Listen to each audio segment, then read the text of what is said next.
Ang taong inggit sa kapwa ay tudo paninira. Parang katulad lang ni Claire Castro na talagang saksakan ng inggit kay VP Sara. Oh my God! Ito ay binasin niya sa naging pahayag ni VP Sara. Ito mga kaibigan, pakinggan natin na naging pahayag ni VP Sara. Bakit? Magbabago ba yung ugali niya kung Christmas o hindi? Hindi naman magbabago. So, and in the same vein, magbabago ba yung ugali ko kung Christmas o hindi? Hindi. So kung ayaw ko siya batiin kahapon na hindi Christmas, ayaw ko siya batiin ngayon na Pasko. Eh ganun kasi ako na tao. Oh my God! Ayaw ko batiin ng mga ayaw ko batiin. Parang dito siya na-trigger sa sinabi ni sa VP Sara na pag ayaw ko. Kahit hindi Pasko, pag ayaw kong batiin, ayaw ko talaga. Ganun talaga si VP Sara, may paninindigan, may isang salita. Hindi kagaya ni Claire Castro, ay saksakan nito ng inggit kay VP Sara. Saksakan ito. Parang nagtitinda lang ng galunggong at sapsap sa palengke. Palengkera ito binibigyan ng kahulugan. Totoo naman talaga ang sinabi ni VP Sara na ayaw niya. Kahit hindi naman Pasko, bakit may bati o babatiin si BBM? Kung ako ba naman, ba't babatiin ko isang taong talagang hindi maganda ang paikitungo? Ganon din.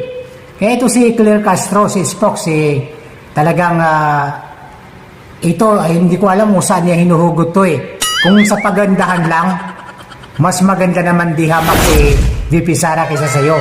Para kang lintang kung kumapit kay BBM. Hindi naman lahat ng panahon ay panahon nyo. May oras din kayo.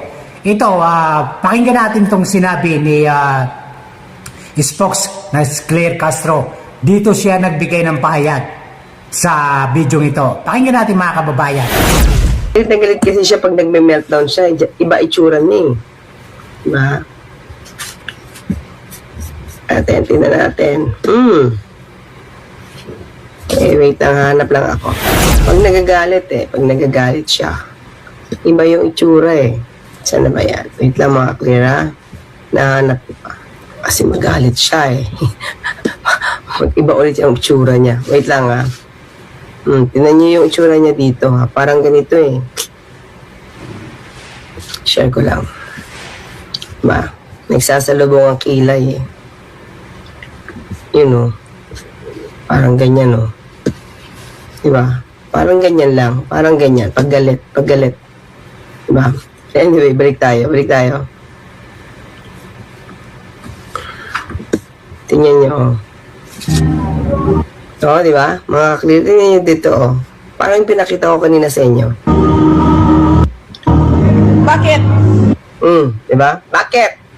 Magbabago ba yung ugali niya kung Christmas o hindi?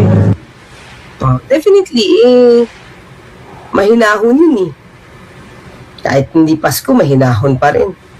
Kahit hindi Pasko, hindi nagme-meltdown. Kahit hindi Pasko at maraming bashers, hindi nagmumura. Hindi nagbabanta ng buhay. Diba?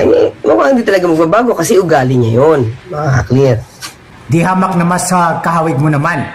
Tingnan mo yung comment section, halos lahat ay parang kamukha ni Spokes Claire Castro. Di hamak naman mas maganda sa si VP Sara, Miss Tessa. Ikaw, parang nasa palengke lang nagtitinda ng sapsap at galunggong. Naligaw lang, napunta sa Malacanang, naging Spokes.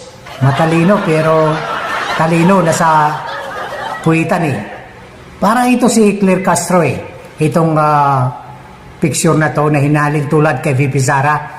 So ano masasabi niyo mga kababayan? Kamukha ba niya talaga itong hinaling tulad kay VP Sara? Hindi kasi plastic spokes si VP Sara. Hindi kagaya mo na pag ang usapan ay tungkol sa flood control sa katiwalian ay nagharumintado ka. Ang dami mong palusot. Pero hindi mo ba nararamdaman kung ano nangyayari?